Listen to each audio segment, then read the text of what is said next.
अगर आपके मन में इंग्लिश सीखने की इच्छा है, अगर आप इंग्लिश सीखना चाहते हैं, इंग्लिश को इम्प्रूव करना चाहते हैं, अगर आप इंग्लिश बोलना चाहते हैं, तो आप इस वीडियो को अंत तक जरूर देखिए।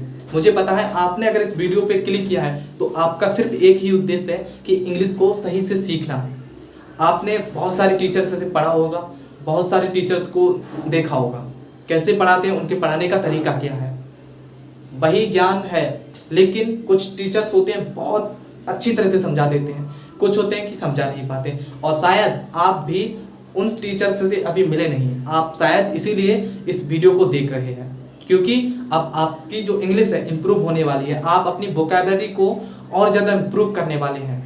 अगर आपने इस वीडियो को अंत तक देख लिया तो मैं एक चीज़ जान लूँगा कि आपके अंदर वो धैर्य है, वो पेशेंस है, जिससे आप अपनी इंग्लिश को सीख पाएंगे। और अगर आप इस वीडियो को अभी छोड़कर चले गए तो मुझे पता चल जाएगा कि आप इंग्लिश क्यों नहीं सीख पाए, क्योंकि आपके अंदर पेशेंस नहीं था, आपके अंदर वो धैर्य नहीं था जो इस इंग्लिश लैंग्वेज को सीखने के लिए चाहिए। और तभी आप अभी तक इंग्लिश को नहीं सीख पाए। अगर आप इस वीडियो को छोड़कर जाते हैं और दूसरी वीडियो को क्लिक करते हैं तो क्या गारंटी है कि आप उस वीडियो को भी पूरा देखेंगे? कोई गारंटी नहीं है। क्यों? क्योंकि जब आप इस वीडियो को नहीं देख सकते तो आप अगली वीडियो को भी नहीं देख सकते। जरूरी नहीं है कि आप उस वीडियो को पूरा देखें, क्योंकि आपके अंदर मतलब इच्छा बहुत है, आपके अंदर एक कहते हैं ना उत्कट इच्छा होती है कि यार आज ही सीख लूँ, कैसे ही आज ही सीख लूँ। ऐसी हमारे अंदर इच्छाएं उठती हैं ना कि इंग्लिश में कैसे भी करके सीख जाऊँ। लेकिन कहते हैं ना कि बूंद बूंद भर पानी से ही घड़ा भरता है, तो ऐसे ही नॉलेज थोड़ा करके ही मतलब बढ़ता है। अब आप सोच रहे होंगे कि एक ही वीडियो में ऐसी कोई एक वीडियो मिले जिससे मैं पूरी इंग्लिश एक बार में सीख जाऊं, तो ऐसा पॉसिबल नहीं है। आपको ऐसा कोई यूट्यूब चैनल, यूट्यूब वीडियो या कोई भी ऐसा टीचर नहीं मिलेगा जो एक ही बार में आपको सारी इंग्लिश सिखा दे। नहीं, आपको क्या करना होगा? तपस्या। देखो, कोई भी चीज़ अगर हम सीखने के प्रयास से मतलब बढ़ते हैं आगे, तो क्या होता है, वो एक तपस्या होती है। जैसे आपको कोई भी बड़ा काम करना है तो आपको उस तपस्या को मतलब अपने अंदर समाना होगा। आप उसे निरंतर करते रहेंगे, तब आप बहुत बढ़िया तरह से सीख पाएंगे उस चीज़ को। हम जैसे कोई लक्ष्य बनाते हैं, गोल बनाते हैं कि हाँ मुझे ये चीज़ प्राप्त करनी है, ठीक है, हम बनाते हैं ना अपने अपने गोल्स की, मुझे हाँ ये बनना है, मुझे वो बनना है। तो बनने के लिए देखो हमारे पास ही वो चीज़ होती है, पर क्या होता है, आपको घुमावदार रास्ता मिलेंगे, बहुत घुमावदार, आपको बहुत दूर से घुमाया जाएगा, उसके बाद कहीं जाके आप उसी पॉइंट पे पहुंचेंगे। और जब आप वो चीज़ प्राप्त कर लेंगे तब आप कहेंगे अरे यार ये तो बहुत सिंपल था, ये तो बहुत आसान था, ये तो कोई भी सीख सकता है, कोई भी कर सकता है। ऐसा ही होता है ना, जैसे आप हाई स्कूल की परीक्षा पहली बार देते हैं, मतलब जब उससे पहले आपने कभी कोई परीक्षा नहीं दी थी, हाई स्कूल 9th की, तो जब आप हाई स्कूल की परीक्षा देते हैं तो मतलब देने से पहले आपको मन में क्या होता है, एक डर होता है, बहुत एक डर रहता है कि कैसे होगा, क्या प्रश्न आएंगे, क्या होगा, मतलब बहुत सारे प्रश्न आपके अंदर रहते हैं।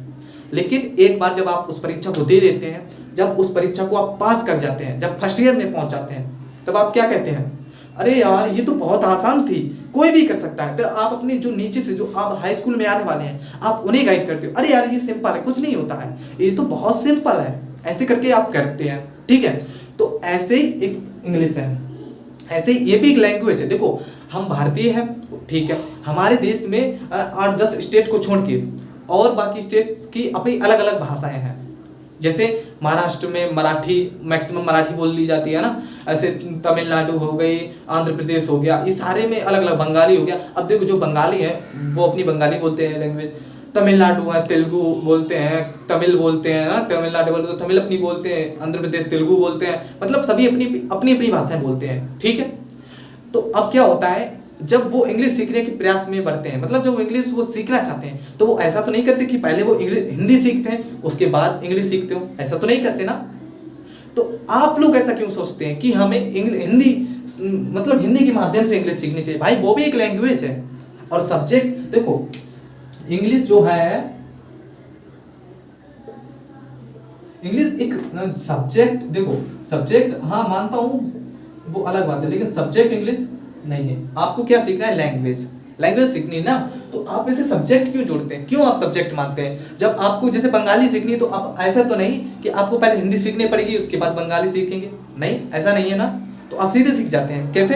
क्योंकि आपके माइंड में क्लियर है। लेकिन इंग्लिश को सीखने के लिए हम क्यों ऐसा सोचते हैं कि हमें उसके लिए हिंदी से ज़रूरी है। अब जैसे मुझे अगर कहना है कि राम स्कूल जाता है, अगर मुझे कहना है कि राम स्कूल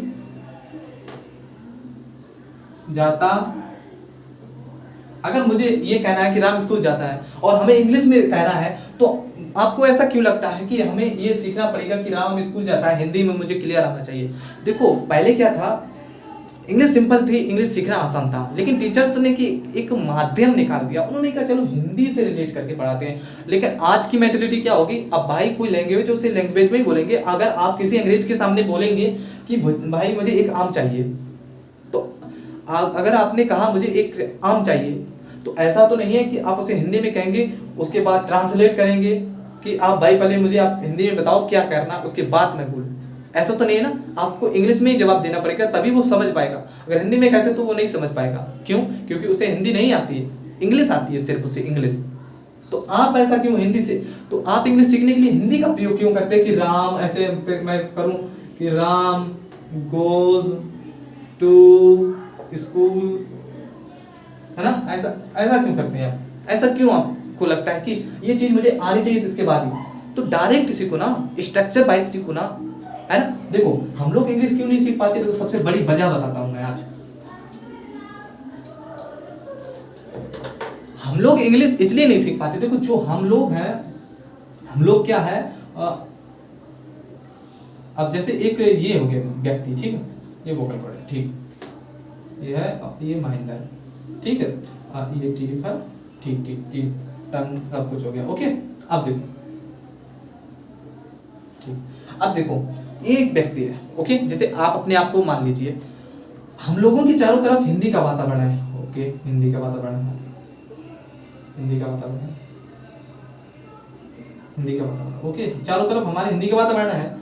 अब हमें इंग्लिश सीखना है, तो हम लोग क्या करते हैं, हम लोग इंग्लिश को, मतलब हिंदी को इंग्लिश में बनाने का प्रयास करते हैं, जो कि 100% सही नहीं है। क्यों? जो हिंदी है, हम लोग इंग्लिश के एक वर्ड को, मतलब इंग्लिश के एक सेंटेंस को, और हिंदी के कई सेंटेंस बोल सकते हैं। मतलब हिंदी में आप अलग अलग तरह से एक इंग्लिश में एक बात बोलेंगे, लेकिन हिंदी में उसे आप अलग अलग तरह से बोलेंगे। तो इंग्लिश और हिंदी का कंपैरिजन क्यों करना? हम इंग्लिश सीख रहे हैं तो इंग्लिश के माध्यम से सीखे ना। जैसे आपके माइंड में देखो, अब क्या है, अब हिंदी का पूरा वातावरण आपके माइंड में बना हुआ है, आपके अंदर इंग्लिश की कोई स्पेस नहीं है। आपको क्या करना है, इंग्लिश की जो है स्पेस बनानी है, ठीक है। अब आप जब इंग्लिश की स्पेस को बनाएंगे, अपने अंदर समाएंगे, तो क्या है, आपको सबसे पहला पॉइंट क्या करना है, सबसे पहला आपको पॉइंट इंग्लिश सीखने के लिए क्या करना है, आपको कोई एक किताब लेनी है, जो स्टोरी बुक हो, कोई भी स्टोरी बुक ले सकते हो, चाहे आप एनसीईआरटी ले सकते हो, एनसीईआरटी ले सकते हो, चाहे आप कोई स्टोरी बुक, जो छोटी छोटी स्टोरी बुक्स आती है ना, आप उन्हें परचेज कर सकते हो, ठीक है। तो सबसे पहली आपको एक कोई बुक लेनी है, देखो हिंदी की नहीं, इंग्लिश की बुक लेनी है, सिर्फ इंग्लिश।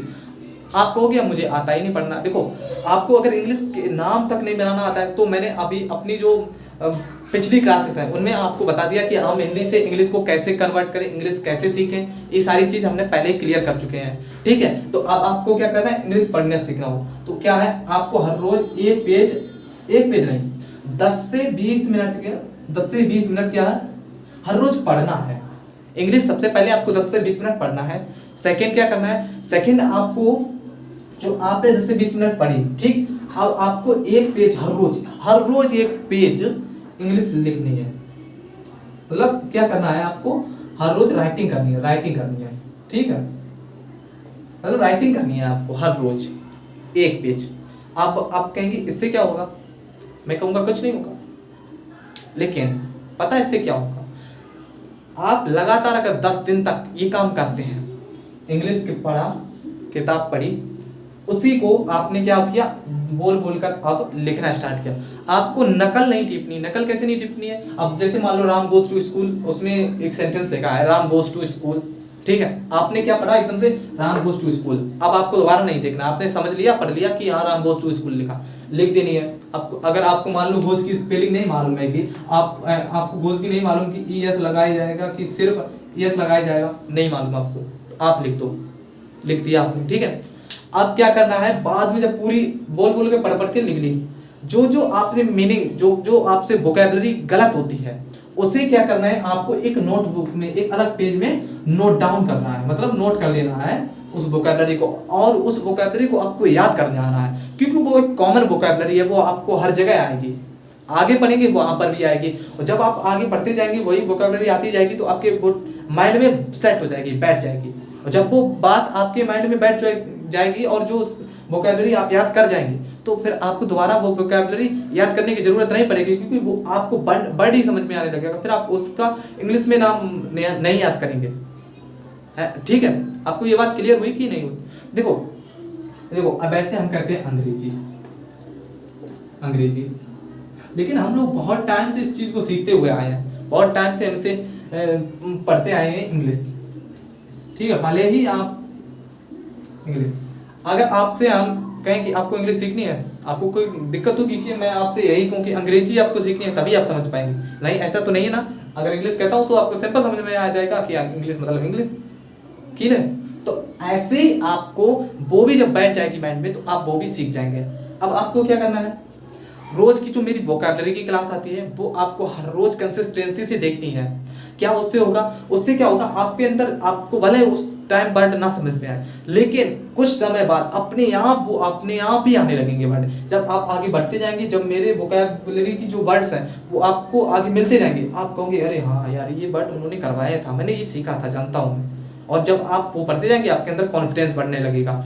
और इधर मैं क्या करूँगा, आपको इधर मैं अब सब्जेक्ट, वर्ब, एग्री, मतलब हर चीज सिखाऊंगा। आप सब्जेक्ट, वर्ब, ऑब्जेक्ट, कॉम्प्लीमेंट और ये क्या क्या होते हैं, मतलब कैसे कैसे सेंटेंस का फॉर्मेशन होता है, कैसे इंग्लिश का निर्माण हुआ, ये सारी चीजें मैं आप सिखाऊंगा आपको। तो इससे आप और ज्यादा कॉन्फिडेंट होगे। हर रोज नए नए वर्ड, जैसे कहते हैं वो आने वाला है, वो जाने वाला, वो घर, मतलब अगर तुम मुझे नहीं बताओगे तो मैं ऐसा नहीं करूंगा। अगर बहुत सारे कंडीशनल सेंटेंसेस होते हैं, बहुत सारे वैसे सेंटेंसेस, जैसे आपने कहा मम्मी पापा नहीं जोर देके कहते हैं अरे पढ़ो, कहते अब पापा पढ़ता तो हूँ। अब ऐसे सेंटेंसेस को कैसे बनाएंगे, मतलब ये बहुत सारे सेंटेंसेस अलग अलग तरह के होते हैं। आपको उन वर्ड को, उन सेंटेंसेस को सीखना है, समझना है, तब आप इंग्लिश में कॉन्फिडेंट हो पाएंगे, समझ पाएंगे, सीख पाएंगे। और मैं आपको यकीन दिलाता हूँ कि आप ये सारे वर्ड्स सिंपल तरह से सीख पाएंगे, समझ पाएंगे। ठीक है, तो इन पॉइंट्स को क्लियर कीजिए, राइट डाउन कीजिए और लिख लीजिए इन्हें कि कैसे हमें इंग्लिश सीखना है। आज मैंने कुछ नहीं, आपको एक छोटा सा इंट्रैक्शन बताया है कि हम ऐसे इंग्लिश को सीख सकते हैं, ऐसे समझ सकते हैं। ठीक है, तो आज इतनी ही, और अभी वोकैबुलरी की क्लास आने वाली होगी तो आप उस वोकैबुलरी को क्लास को जरूर देखें। मुझे उम्मीद है कि आपको मेरी इस, मतलब जो ये बात है समझ में आई होगी कि इंग्लिश को हम कैसे इम्प्रूव कर सकते हैं, कैसे सीख सकते हैं। तो आपको बस यही नियम जो है फॉलो करके रखना है, और बाकी मैं नए नए नियम आपको बताता रहूँगा कि आप क्या और कर सकते हैं जिससे आप और अपनी ज़्यादा वोकैबुलरी और इंग्लिश को मजबूत कर सकें। देखो, टाइम एंड टेंस एक ऐसा चैप्टर जो इंग्लिश की बैकबोन, देखो इंग्लिश में क्या सबसे ज़्यादा महत्वपूर्ण है, एक महत्वपूर्ण है हमारा टाइम एंड टेंस, दूसरा हमारा महत्वपूर्ण क्या है, दूसरा हमारा महत्वपूर्ण है वोकैबुलरी। विदाउट वोकैबुलरी आप कुछ वर्ड नहीं निकाल सकते, और बिना टाइम टेंस के कोई आप सेंटेंस नहीं बोल सकते। क्यों भाई, स्ट्रक्चर है, आपकी बैकबोन है। अगर आप मान लो सतर खड़े हो एक रीढ़ के सहारे, अगर रीढ़ नहीं हो तो आप ऐसे झुक के खड़े हो गए, है ना, ये बात होगी कि नहीं होगी। तो ऐसे ही अगर वोकैबुलरी, जैसे मान लो आपके पास वोकैब है, लेकिन अगर आपके पास बैकबोन यानी रीढ़ की हड्डी यानी टाइम टेंस स्ट्रक्चर नहीं है तो आप कैसे बोल पाओगे इंग्लिश को। तो बस यही चीज आपको सीखनी है, यही समझनी है, इसी को लेकर मैं आ रहा हूँ, और आप तैयार रहिए इंग्लिश को सीखने के लिए। तो मैं आपको जल्दी मिलता हूँ वोकैबुलरी की क्लास में, तब तक के लिए आपका बहुत बहुत धन्यवाद।